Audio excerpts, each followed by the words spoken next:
We're back at Red Lodge in Suffolk for round 5 of the FAB-Racing British Mini Bikes Championship. It's the official Junior VSB Championship in the UK, and if you haven't seen it before, here's all the information you need to know about the 5 racing classes featured in this programme. The FAB-Racing British Mini Bikes Championship is the official junior level of BSB in the UK.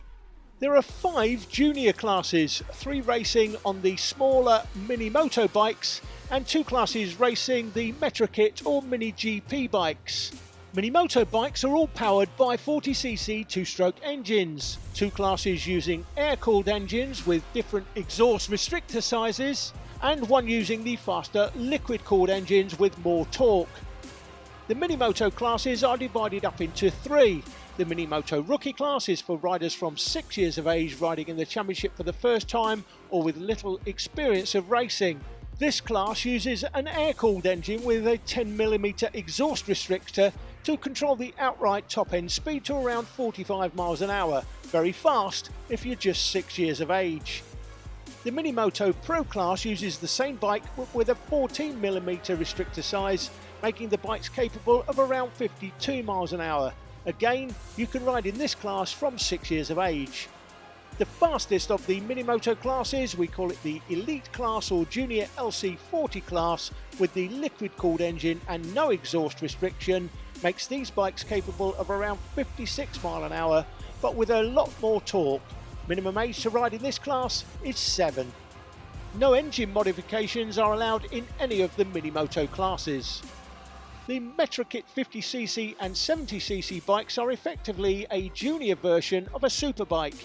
The Mini GP 50 class uses a 50cc Metrakit bike with liquid-cooled engine, 6-speed gearbox, manual clutch, hydraulic front and rear disc brakes and 12-inch wheels.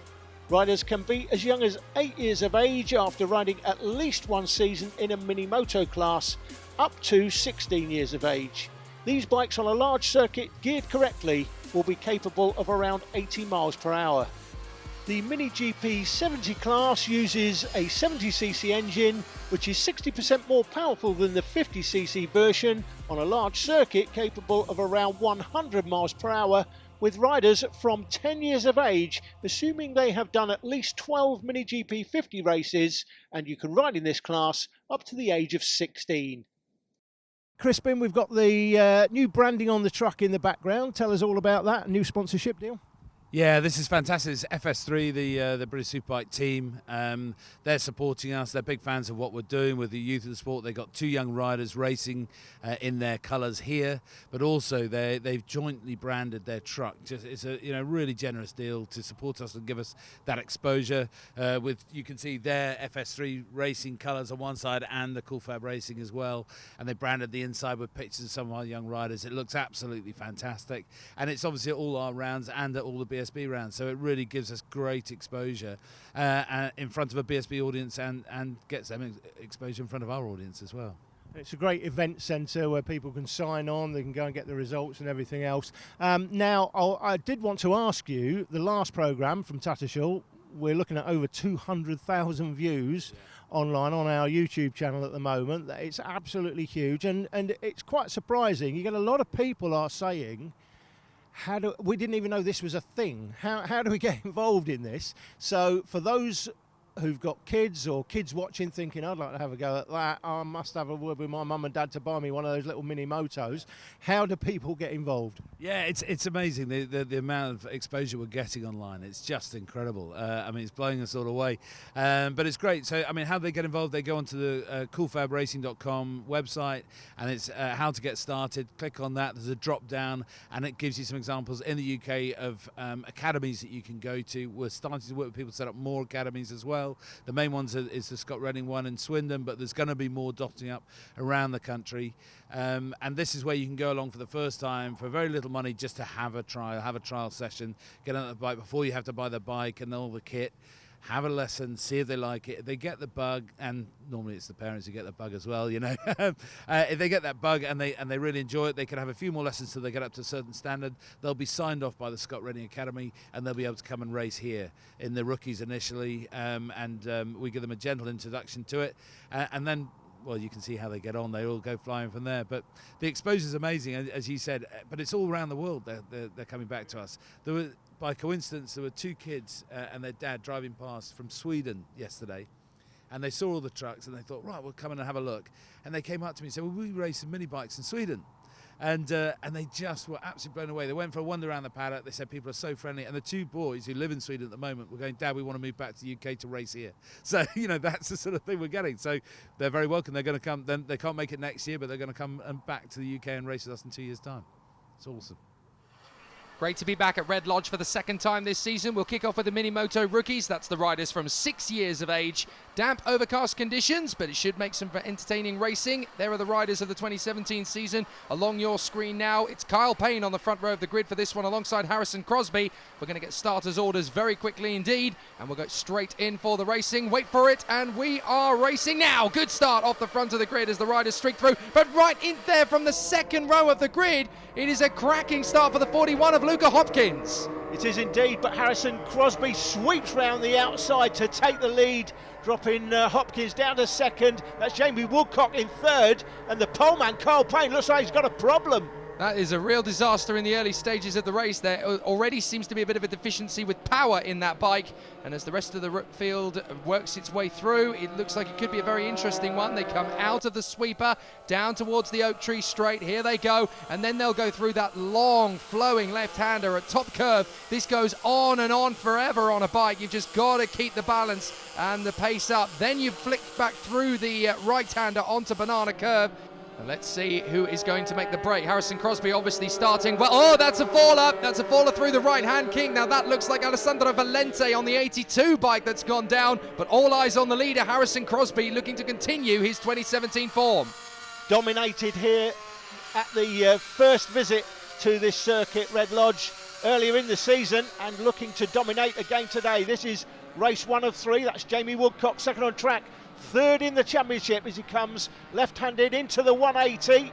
The tight hairpin, overtaking opportunities all over the track here at Red Lodge.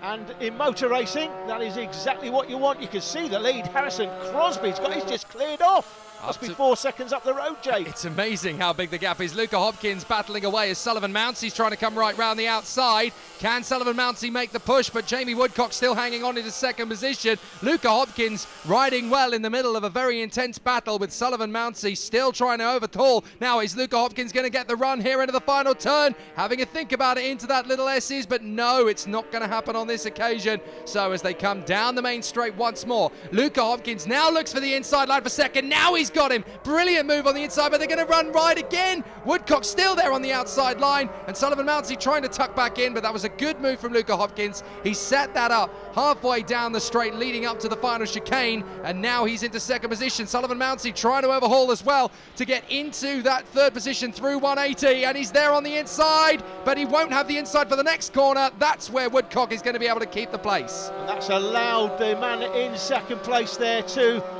get away. That is Luca Hopkins. So Hopkins second.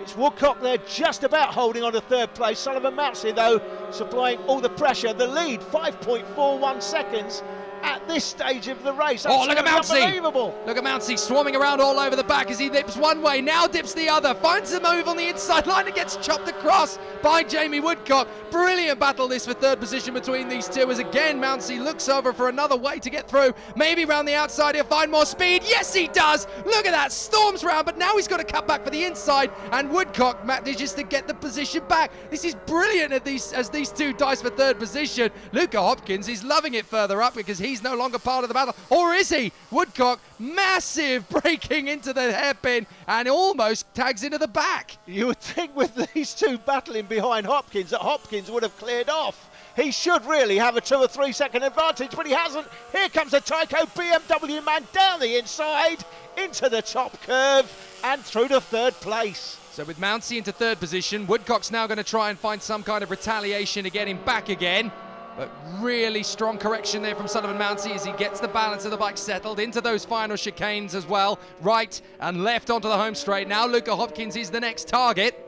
Further back, we've got some good battles. Phillips there in front of Davidson. James Rose Jr. That looks like Desoy, Sparks. And there is your pole man behind Ben Jolliffe, Kyle Payne, trying to fend off at the moment from Ronald Harris. So Kyle Payne really struggling. Yep, the three here in second, third and fourth, not struggling though. Harrison, Crosby, there he is, going through the left-hander out onto Oak Tree Straight. The second, third and fourth places made their way past the back marker. They're doing the chasing. It's getting quite hectic there in that battle for fifth position. Phillips and Davidson, we think James Rose Jr. in seventh in front of Desoy.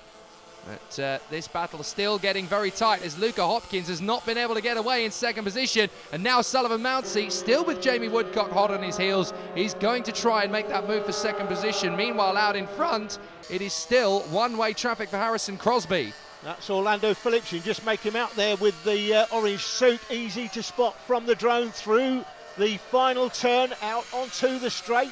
We think that is, looks like Davidson's still chasing him there. Yep, I think you might be right, and that looks to me like James Rose Jr. there in seventh position, just riding his way through in front of, and that is for definite, Harrison Desoy in the 144. So it's going to be an interesting battle to see how these guys settle themselves out. It's going well for Orlando Phillips in this one, not as well as he'd like, but this battle's still hyping up for sixth position as again Davidson moves to cover on the inside apex. He is not going to lose this sixth position if he has anything to say about it. But Orlando Phillips, look at that, got a good 20 or so bike lengths as they come into this never-ending sweeper at the top of the circuit. The top curve is what we're calling it, and then they come right-handed down this banana straight.